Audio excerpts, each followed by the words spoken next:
All right, so getting some adjustments made so it flows better coming off those corners. Things were crashing a lot, too steep, running down on two wheels, flipping over. It's cool looking to watch a car run on two wheels, but they were flipping over too much. So, and then I've got the second corner repaired, pretty much.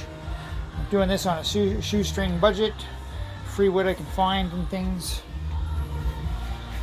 Yeah, so we got a good drop off there.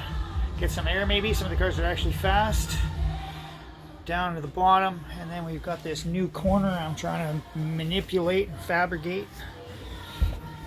Some interesting fiberglass material. Oh, and all the crazy manipulation that I need to make in order to bend everything and get it to function so that I get the nice curve and angle out of it all. So that hopefully it's a little bit angled here coming this way, so that as they make their approach, it'll start to encourage them to want to turn and fall down. And then this is lower, and then run out for the big long run out the door. Let's see how long they can go for. Yeah, get some sides, custom make some sides. Got more of this interesting fiberglass stuff for the length. We got one of these big old bathtub liner sheets, nice and flexy and smooth. So I'm gonna put that on over top of this, and then I'll jigsaw a curve, and then use some of it for banking or for the edging, so it flexes nice. So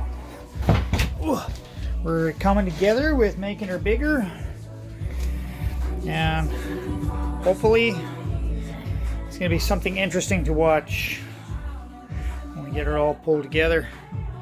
Already Cars at the Extreme, it's fast enough. Cars that launch at the Extreme, the fast ones, crash out in the first corner here, catch air off of that, hit the big metal barrier, and they're done for. If they can get through that, then they were wiping out here and crashing down this way. So we have these lower launch points.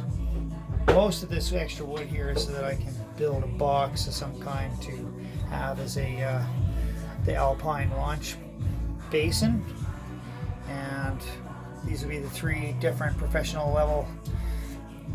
grade high-speed car launch points, so that they actually can get down the track without crashing. Of course, we don't want too many crashes. This has been proving to be a very difficult course. I'm looking to see about getting some putties.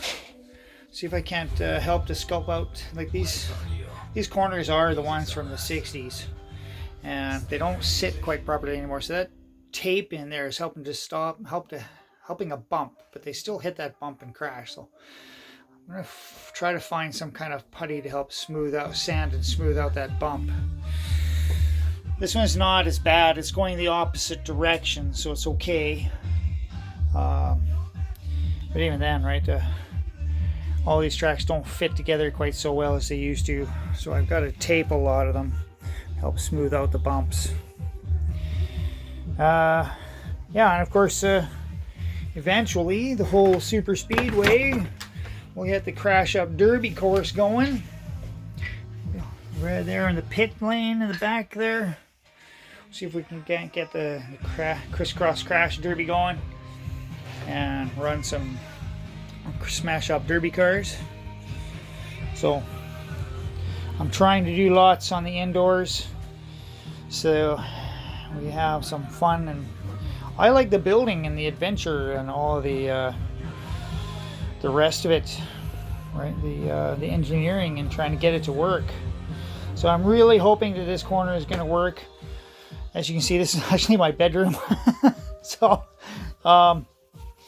nothing spectacular goes on in here, so it's okay. I'm just gonna have to watch out, cannot trip on it.